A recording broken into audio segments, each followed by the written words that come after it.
The Swan, the Crow, and the Traveler. Snowy was a big sheepdog.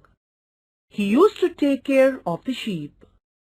His shepherd, Tim, liked him very much. Tim always led his flock to the mountainside, and Snowy was always circling the sheep.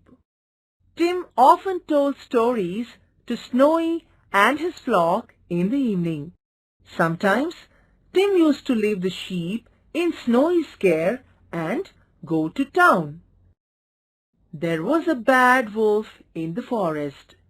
It always wanted to eat the sheep, but it was afraid of Snowy.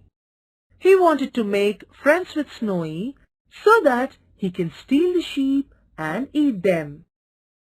On a sunny afternoon, when the sheep were taking rest under a tree, the wolf sneaked in. "Stop where you are!" shouted Snowy. "I am a harmless old wolf. I am on my way to yonder mountain. Can I stop here for some time, please? I will be gone in few minutes." Saying that, the wolf feigned tiredness and it lay on the ground. The next day, the wolf passed by the flock from a distance but said "Howdy" to Snowy. This continued for many days. Now, Snowy took the wolf to be harmless. Every now and then, the wolf would stop near the flock, eat some green leaves, carrots, and potatoes. He would say, "I always eat vegetables. They are good for health. I never eat any meat. It is not good for health." After a month, Snowy and the wolf became great friends. Every now and then, Snowy would go into the forest. Tim also realized that a few sheep were missing from his flock. Tim saw a change in Snowy's behavior. He was no longer guarding the sheep well. Tim wanted to find out what was wrong with Snowy. He saw Snowy with the wolf. That evening, Tim told Snowy and the flock a story.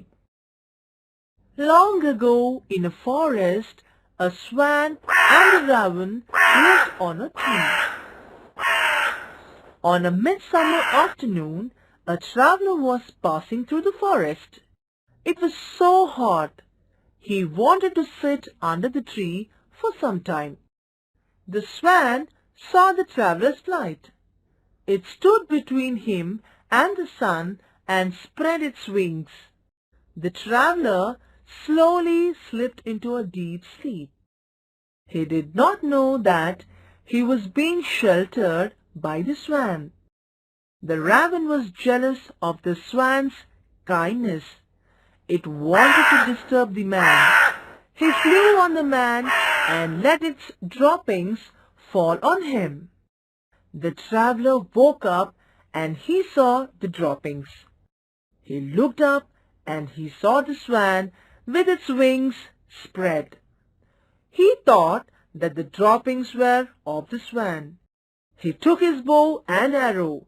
He aimed at the innocent swan and shot it dead. Snowy understood what his master was trying to teach him. The next day, when the wolf came to talk to him, Snowy chased him into the furthest mountain. From then, the wolf never came back for the sheep.